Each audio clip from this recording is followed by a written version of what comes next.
عاشورہ کا روزہ 10ویں تاریخ کا روزہ، جب آپ سے اس دن کے روزے کے بارے میں پوچھا گیا تو آپ نے فرمایا یہ روزہ گزرے ہوئے 1 سال کے گناہوں کا کفارہ بن جاتا ہے، یعنی پچھلے محرم سے لے کے اب تک کے جو گناہ ہوں گے وہ انشاءاللہ معاف ہوں گے، صغیرہ گناہوں کی طرف اشارہ ہے۔ اس دن کا روزہ جو ہے یہ مستحب ہے۔ جابر کہتے ہیں کہ رسول اللہ صلی اللہ علیہ وسلم ہمیں عاشورہ کا روزہ رکھنے کا حکم دیتے، ہمیں اس کی ترغیب دیتے اور اس موقع پر ہماری نگرانی فرماتے، یعنی رکھا ہے کہ نہیں۔ اس کے بعد جب رمضان کے روزے فرض کر دیے گئے تو آپ نے ہمیں نہ حکم دیا نہ منع کیا اور نہ اس موقع پر ہماری نگرانی کی، یعنی نفلی روزہ ہو گیا، مستحب ہو گیا۔ حضرت عائشہ سے روایت ہے کہ جاہلیت کے ایام میں عاشورہ کے دن کا روزہ رکھا جاتا تھا، جب اسلام آ گیا تو اب جو چاہے اس کا روزہ رکھ لے اور جو چاہے اسے چھوڑ دے، لیکن نبی صلی اللہ علیہ وسلم نے 2 دن کے روزے کا ارادہ کیا، یعنی 9 اور 10 کا۔ عبداللہ بن عباس کہتے ہیں جب رسول اللہ صلی اللہ علیہ وسلم نے یوم عاشورہ کا روزہ رکھا اور اس کا روزہ رکھنے کا حکم دیا تو صحابہ نے عرض کی اللہ کے رسول یہی دن ہے جس کی یہود و نصارہ تعظیم کرتے ہیں۔ اس پر رسول اللہ صلی اللہ علیہ وسلم نے فرمایا جب آئندہ سال ہوگا تو اگر اللہ نے چاہا تو ہم 9ویں دن روزہ رکھیں گے۔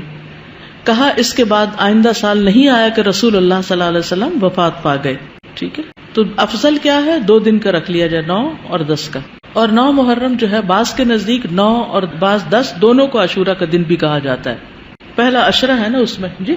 نہیں 11 والی روایت ضعیف ہے، یعنی بعض کہتے ہیں 10 اور 11 بھی رکھ سکتے ہیں، لیکن یہ کہ 11 تاریخ کے روزے کی روایت ضعیف ہے، اصل میں 9 اور 10 ہی ہے۔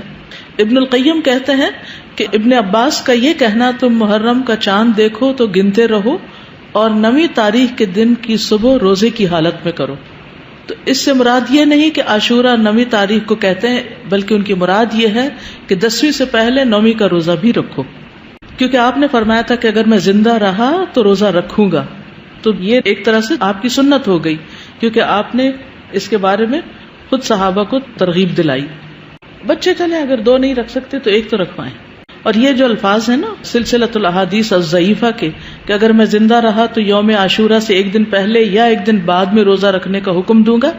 یہ روایت ان الفاظ سے منکر ہے، یعنی اس کا انکار کیا گیا ہے، اس کی سند ضعیف ہے۔ اسی طرح ابن عباس کا بھی ایک قول ہے جو نبی صلی اللہ علیہ وسلم سے وہ روایت کرتے ہیں کہ آپ نے فرمایا یہود کی مخالفت کرو اس طرح کہ 1 دن پہلے یا بعد کا روزہ رکھو، تو اس کی سند ضعیف ہے، تو اس لیے بعد والا نہیں۔ ابن تیمیہ رحمہ اللہ کہتے ہیں صحیح بات تو یہ ہے کہ 9 اور 10 دنوں کا روزہ رکھنا مستحب ہے، کیونکہ آپ کا آخری حکم یہی تھا کہ اگر میں اگلے سال زندہ رہا تو 9ویں کا بھی ساتھ رکھوں گا، تو زیادہ افضل کیا ہے؟ ویسے تو پورے مہینے میں روزے رکھ سکتے ہیں، آپ چاہیں تو 11ویں کا ساتھ رکھ لیں، 3 اکٹھے رکھ لیں، لیکن وہ جو ہے نا فضیلت والی بات اور مستحب ہونے والی بات وہ 9 ہی